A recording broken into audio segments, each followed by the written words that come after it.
Hey guys, this is the second lesson for this month, and I wanted to talk about this fun little thing that you can do to sort of give interest to your playing without having to learn too much more, like learn a whole nother solo.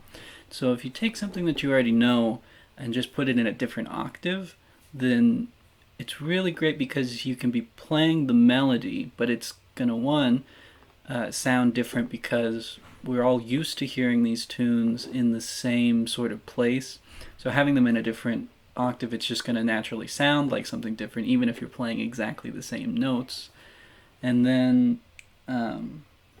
it's also going to, because you're going to be in a slightly different position, it's going to give you different ideas. And so you're going to be able to do things that you wouldn't regularly think to do over the melody.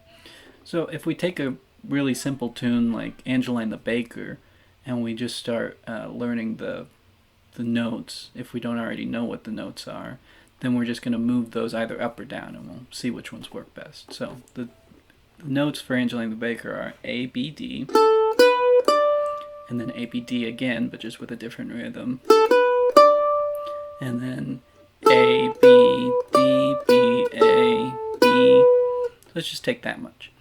So if we move this higher, we could find the A, so there's an A here, or here, 5th fret on the E string.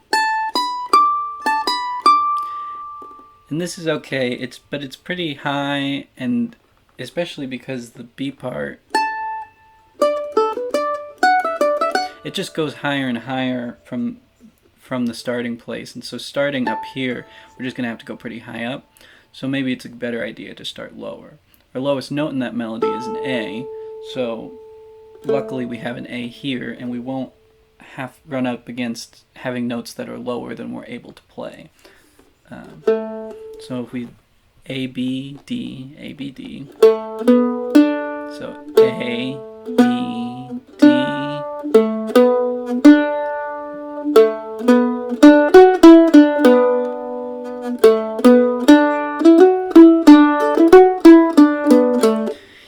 you can go and figure the rest of the notes. That sort of sound will give you a whole new solo. You can play the entire way through in that lower octave, and it's going to sound different even though you're playing the same notes. Or you could mix it up a little bit and start out in one octave and switch to another. And I do that a lot in different tunes. One example is the B part of Forked Deer, where it goes.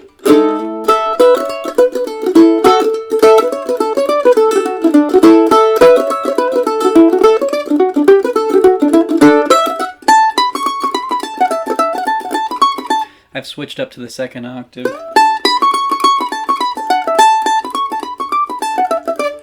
And playing more or less the same notes. And it just, switching halfway through I'm able to increase the intensity. Sometimes I'll go down an octave in the middle of something. An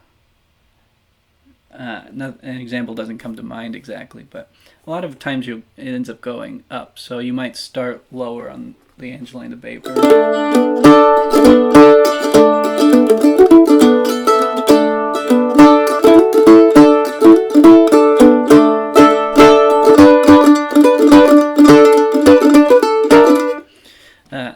So you can do that, and this is just a really great thing to do because, for one, it'll help you not only understand the notes in different places, but by having to figure out what notes you're playing and then find them in a different place. It's also going to connect those two ideas. And so in this first position, learning tunes in different octaves there will help connect those two spaces in your brain, and that'll help with just musical ideas in general, being able to flow through multiple different octaves. And then in addition, especially once you start learning stuff in a higher octave, it'll help connect what's going on up here. It won't be as disjointed because since the mandolin is tuned in fifths, every string's a fifth apart, everything's pretty symmetrical and even, and there's a lot of repeating patterns. So instead of having like the world of the first through 7th fret being one thing and all of this being kind of a mystery, or maybe something that you learn something from but don't understand how to connect them. Doing this exercise where you're taking something that you already know in a place that you're comfortable,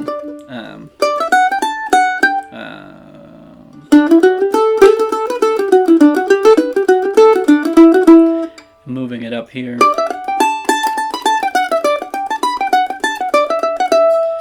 It's going to connect those two, and it'll make a lot more sense what's happening and how they relate to each other. It's also just good sort of for your brain to wrap around a different sort of point of comfortability. That makes sense. Again, for the improvising and stuff. The idea is that I would go, if I'm playing Angeline The Baker up here, or I'm playing St. Anne's Reel up here.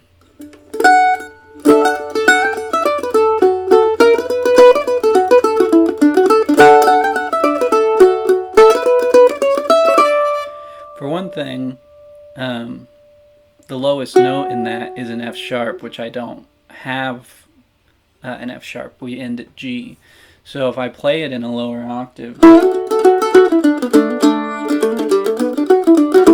I have to change some of the notes, but it's also going to, just having that lower timbre is going to sort of influence the choices that I'm making. My mandolin resonates differently on the lower end than it does on the higher end, and so I'm going to be listening to what sounds good, and a lot of times what's going to sound good is more lower notes in the lower register.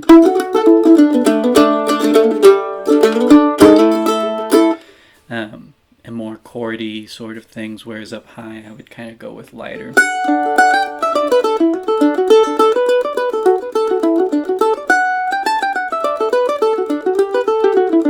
Something like that.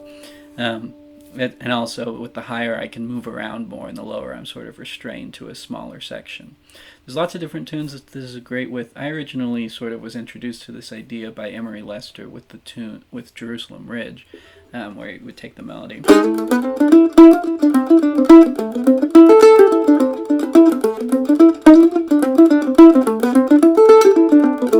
then go.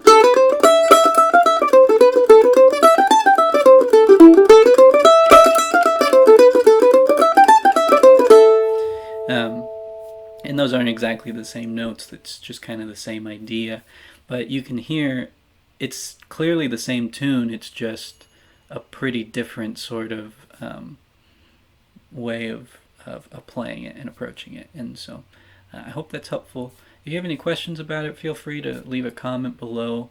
And also if you have any sort of lesson ideas that you're wanting to have me work on, then please also comment that below. That's very helpful to me. Okay, thanks so much, and thanks for being a patron.